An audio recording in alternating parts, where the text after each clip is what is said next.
I sat with Kambo twice a day for a week, and here's what happened. Now, I'm assuming if you clicked on this video, you know what Kambo is, so I'm gonna skip that part entirely. If you don't, go ahead and comment down below and go ahead and ask me, and maybe I'll make a separate video about that.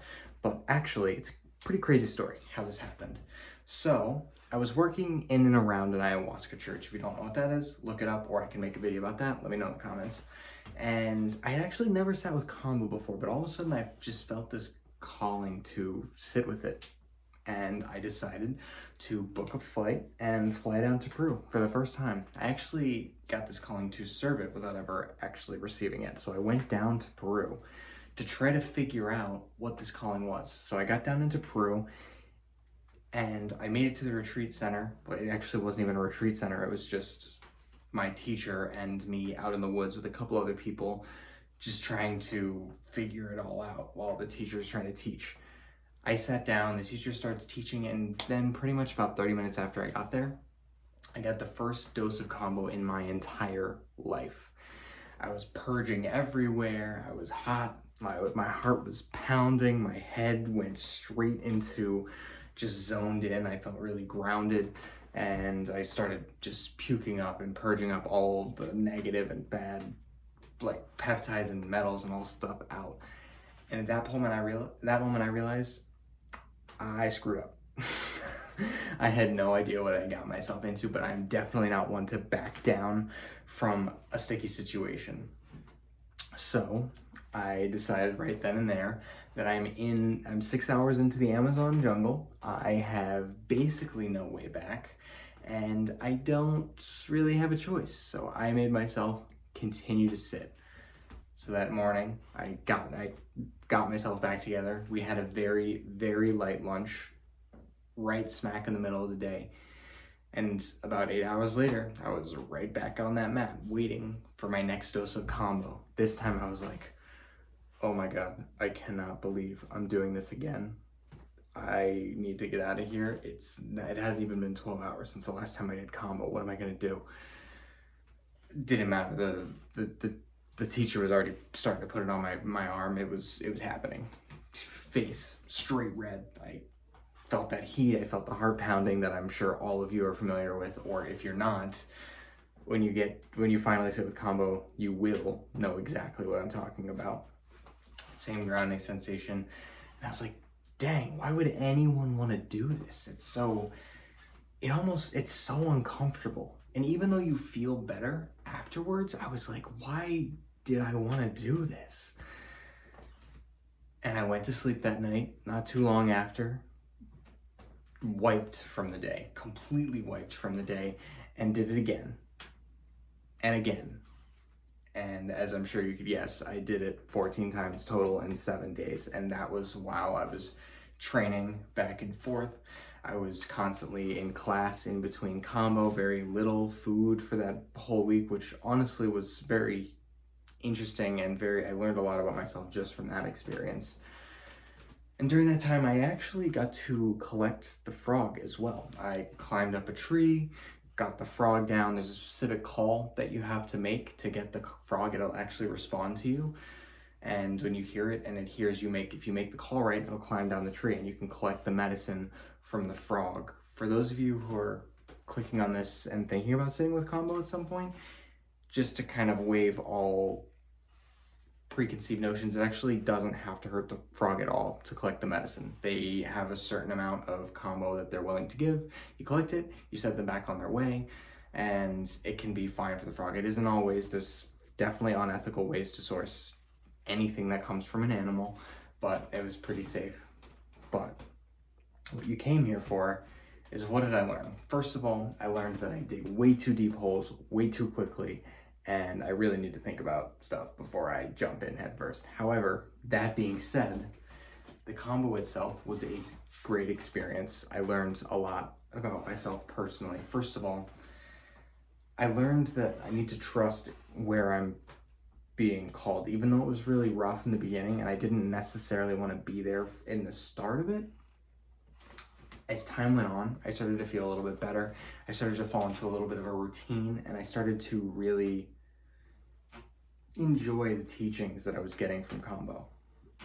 And that that teachings, they kind of continued. It taught me to be more comfortable in my body, not just in the sense of being around other people, but feel the comfort and be grateful for the comfort of, wow, my body feels really good right now. And it doesn't always, specifically under the effects of Kambo or when I'm sick or I get hurt, anything like that, my body doesn't always feel amazing. It doesn't always feel healthy. So really take advantage of that health that I'm feeling, and not just take advantage of it, but acknowledge it. A lot of times we just don't even think about it until we're sick and we're like, oh, this sucks. And then we get healthy again and we're like, we've already forgotten about the fact that we felt so terrible a few days ago. The next thing that I learned is that the human body is capable of a lot more than we give it credit. Anytime I've gone into things in the past, I always knew that there was a special energy that the human body had, that it just could take on just about anything in most cases. But I didn't realize every day that I was sitting with Kambo, until I started getting closer to the end, I felt like I wanted to quit. I felt like my body couldn't handle it. I felt like I was starting to run low on energy and I wasn't quite sure what I was going to do. But I stuck through it, and I realized the body, the human experience that we're all in, it can handle a lot. So I'm not saying treat your body like terribly, because it can take punishment. But what I am saying is don't throw in the towel on things that you really want to do because you feel like your body might not be able to handle it. Be aware of where your body's at and try to give it everything that it needs to carry you where you want to be. But don't just expect that your body's going to fall off, that it's not going to work, that it's going to get sick, or that it's going to be too much for it, because the body can handle a lot. Doing 14 Kambo ceremonies in 7 days is a lot, and I did it. I made it through it, and it was a great experience in the end. Another thing that I learned is, here in the United States, I never really felt like I had a rite of passage.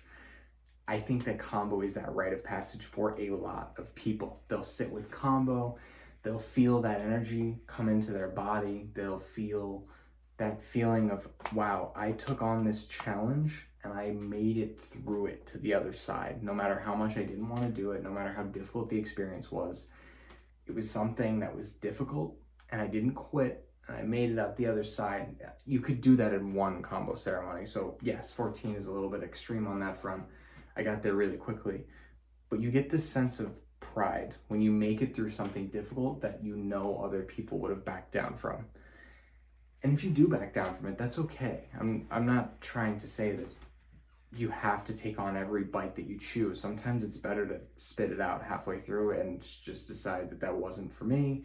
It was too big of a bite, or I didn't like the flavor, just spit it out. But for Kambo specifically, for most people, it's a great rite of passage to feel that change of, this was before and this is after. This was the moment where I decided to do something good for myself, and it was difficult, and it was like climbing a mountain, but I walked up one side and I walked down the other. Ever since then, I've definitely been a lot more confident with my approach to different things, knowing that it may be difficult now, but it will pay off in some way, whether it's through knowledge or understanding, or just the fact that struggle breeds pride in oneself.